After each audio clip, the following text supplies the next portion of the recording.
بانو، از خودت دست نکش. خودت چتر باش، خودت ابر باش، خودت باران. شک نکن خدا نابغه بوده که تو را آفریده. بی خیال بنده هایش که دنیای زنانت را نادیده گرفتن. بانو، این دفعه سر سفره تو نان گرم بخور. اصلا تمام زیتون های دنیا هم مال تو. هر وقت هم تنت سرد شد تنهاییت را بغض نکن.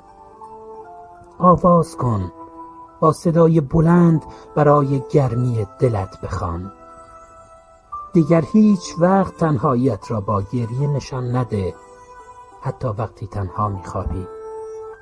بگذار این دفعه لالاییت را برای خودت. چه خوب میشد عصرانه مهمان خودت باشی. بانو، بانو، بانو، چای که دم کشید دامن کوتاهت یادت نرود. قند توی دل قندان آب می شود، طعم گس چای را که هورت می کشی. بانو، یک دل سیر بخند، بخند به ریش روزگار، به ریش ناکسانی که تو را ناقص العقل خواندند و خود زاده تو اند، که اگر عاطفه و مهر تو نبود تو را به قضاوت نمی نشستند و حکم به مشروطی یا آزادیت نمی دادند که هر جا می روی گزارش کنی که من می گویم، من می خواهم و منشان. گوشت که سهل است جانت را پر کند. مهربان، یک دل سیر بخواب تا درد حرف هایی که دل کوچکت را می شکند فراموش کنی. بانوی کامل، خدا آرامش هستی را در چشمانت، در حلقه آغوشت، درست روی لبهایت به امانت گذاشت. به جهنم برود هر که آرامشت را دستخوش زمختی خویش کند.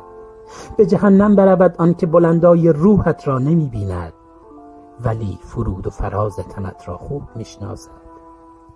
به جهنم برود کسی که تو را ضعیف خواند تا ضعف خودش به چشم نیاید. عین خودمان باشد. خدا شرمنده جای نوازش هایی است که روی تنت ماند. به جهنم می رود.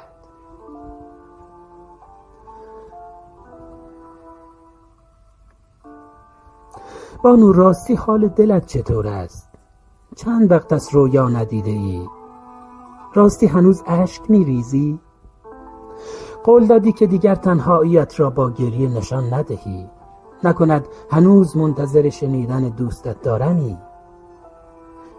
بیا بحث را عوض کنیم. راستی موهایت را بگذار بلند شود. بگذار از زیر روسری هوایی بخورند. لاک قرمز یادت نرود. خدا هر چه صورتی و قرمز و سرخابی است برای تو آفریده. کلاغ‌ها دیر زمانی است پشت سر طاووس حرف میزنند.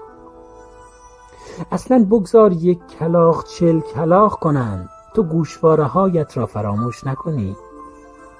بانو، هر وقت دلت خواست دستت را از ماشین بیرون ببر و تن وحشی باد را لمس کن. هر وقت هم دلت خواست لبه جوی راه برو، حتی بلند حرف بزن و بخند. و هر روز هم برقص. خواستی با ساز دلت، خواستی با.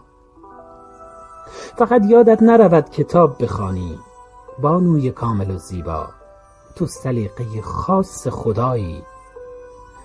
آن خلقتت خدا قلیانی چاق کرد، پا روی پایش انداخته و روی بوم نازنین وجودت قلم عشق را چرخاند. پس تو نابترینی. بانو، نابترین شعر خدایی تو، سرانگشت بهاری. بخند از ته دل رها و بزن قید احساسی که نخواند تمنای نگاهت را.